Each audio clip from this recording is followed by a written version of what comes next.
The Resilience Across Borders podcast is intended for education, support, and inspiration. I am not a psychologist or a medical doctor and do not offer any professional, medical, or health advice. If you are dealing with or suffering from any psychological or medical conditions, please seek help from a qualified health professional.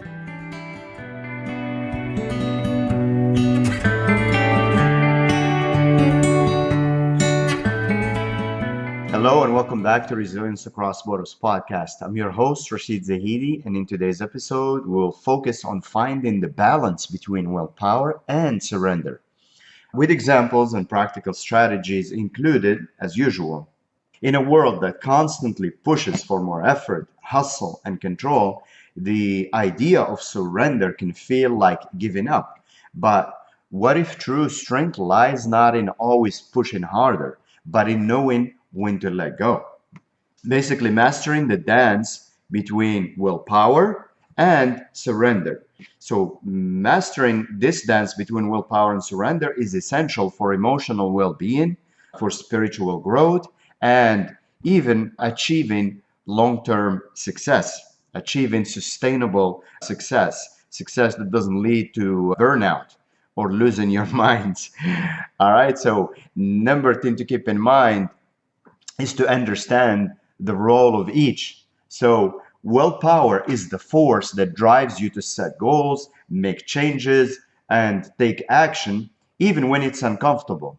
It's essential for discipline and habit building. To get started, sometimes you just need to use that willpower, at least to get some momentum, to set up new routines, and to build some habits. Surrender, on the other hand, is the practice of letting go of outcomes, letting go of control and of resistance. It's not being passive, it's trust. It allows for peace, it allows for flow, and it allows for adaptability. All right, so in practical terms, imagine training, say, for a marathon. Willpower gets you up each morning to run. But if you develop an injury, surrender means allowing yourself to rest and trust the healing process without guilt.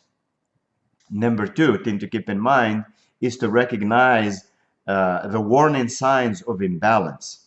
So too much willpower can lead to burnout. It can lead to rigidity. It can lead to frustration. But too much surrender, on the other hand, can lead to passivity, avoidance, and lack of progress.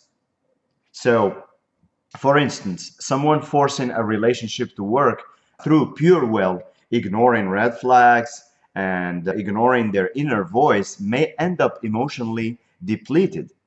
And in the end, the relationship probably won't work anyways. It's bound to fail.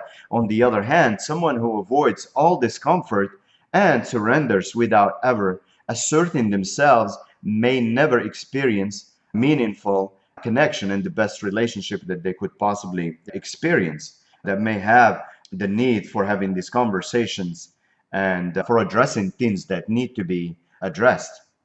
So one strategy you can use is you can use a journaling prompt to reflect, say, weekly, and ask yourself, am I pushing too hard where I need to release or let go? Or letting go where I need to take empowered action? This is something you can reflect on and then take your time and see if there are things in your life where you're way too much of this side or that other side. Okay. Number three thing to keep in mind is let intention guide you. Let willpower be the fuel for your intentions, and let surrender be the space that allows the outcome to unfold as you go through that journey. To unpack this further, or give an example, set a clear intention for what you want. Example, I want to find meaningful work.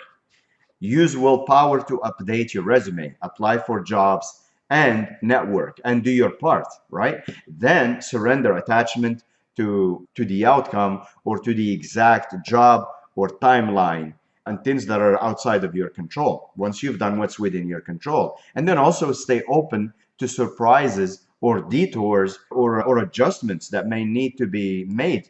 And then, anyways, sometimes the rejection is just redirection, right?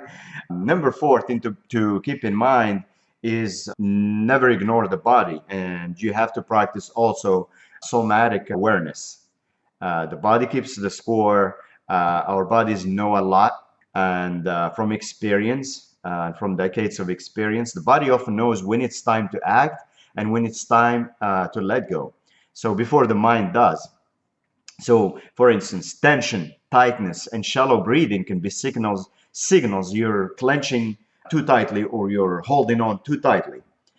Peace and openness may indicate you're in a healthy surrender or are in a state of flow. So you can try breath work, exercise, or bad body scan meditation when stuck in indecision, and listen to your body, listen to your inner self. And you can also ask, am I gripping? Am I forcing or resisting? And what does ease feel like in this moment? If it were easy, what would it feel like, in this moment? And number five thing to keep in mind is to use effort with grace as a daily mantra. Effort and grace can coexist. The key is knowing your part, what's yours to do, and releasing what is not yours to do, and what's within your control and what's outside of your control. So, say for instance, a student preparing for an exam should study diligently, and that's using willpower, but also get enough rest and let go of anxiety over grades, and that is surrender. So, this allows the mind to perform at its best. Because if you're too anxious, if you're holding on too tight, you can't really think clearly. Again, a practical use, you can do this exercise and write it down. What's within my control right now? And what must I release to feel peace and flow? And then you can keep this list visible to help you recalibrate daily. It's not either or, right? So true wisdom lies not in choosing willpower or surrender, but in knowing when to lean into one more than the other. Life is not a battle to win through brute force, nor a river to drift through unconsciously or to sleepwalk through, right? It's both a path to walk with courage and trust. So, as always, thank you for tuning into the Resilience Across Borders podcast. You can follow the blog at resilience.com, ATRISILIENCE.com. And I appreciate your feedback, your reviews, wherever you're listening to this podcast. Please share it, please review it. That is fuel for me to continue to do this and to give of my time and to share of my experience and of the lessons learned, and sometimes expensively. Remember to be kind to yourself and be kind to others and stay resilient.